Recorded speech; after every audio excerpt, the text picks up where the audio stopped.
Nasawi ang isang OFW na tubong Pangasinan sa gitna ng missile attacks sa Israel.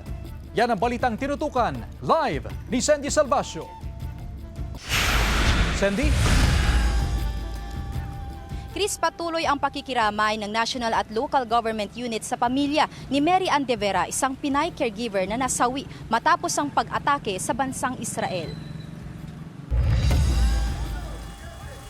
Isang Pinay na Israel ang kumpirmadong patay sa gitna ng gulo ngayon sa Middle East, ayon mismo kay Pangulong Bongbong Marcos. Sabi ng Pangulo, ang bangkay ng Pilipina ay natukoy ng kanyang mister na isa ring OFW sa Israel. Nagpaabot ng pakikiramay ang Philippine Embassy sa Israel at magbibigay ng tulong sa pamilya ng Pinay. Patuloy rin daw na minomonitor ng gobyerno ang kalagayan ng iba pang mga Pilipino sa Middle East. Tubong Basista, Pangasinan ang biktimang si Mary Ann De Vera. Nakausap na rin daw ng alkalde ng bayan ang pamilya ni De Vera. Ang request ng family ay kung pwede mapababilis and kung pwede daw asikaso agad. O, ang hiling lang nila ay sana mapabilis yung proseso ng pag-uwi nila. Kasama yung asawa. Bumisita na rin ang OWA at DMW sa pamilya upang magbigay ng impormasyon at makapagbigay ng tulong at para ma-guide ang pamilya sa proseso upang maiuwi ang mga labi ng biktima. Ang gusto ng family ay kung maaari,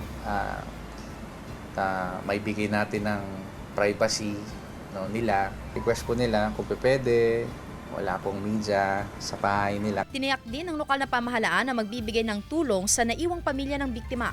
Nagpaabot na rin ang Pangasinan Provincial Government ng pakikiramay sa pamilya De Vera. Sa datos ng DFA o Department of Foreign Affairs, may mahigit 2,400,000 Pilipino sa iba't ibang bansa sa Middle East. Mahigpit ang koordinasyon ng DFA sa mga embahada sa rehiyon upang matulungan ang mga OFW. Tiniyak ng DMW na nakahanda ang contingency plans ng pamahalaan para sa mga kababayan sa Middle East. Chris, patuloy na nakikipag-ugnayan ang mga ahensya sa pamilya De Vera hinggil sa mga proseso upang agarang maiuwi ang mga labi ni Mary Ann. Samantala, Chris, nandito ako ngayon sa Barangay Hall ng poblasyon sa Basista, Pangasinan dahil kanina nga ay nagtungo tayo sa bahay ng pamilya De Vera kung saan naabutan natin yung mga otoridad, nandyan ang PNP at mga kawani ng barangay CVOs na mahigpit na nagbabantay sa labas ng kanilang bahay upang may patupad ang privacy na hinihingi ng kanyang pamilya. Chris? Maraming salamat, Sandy Salvacio.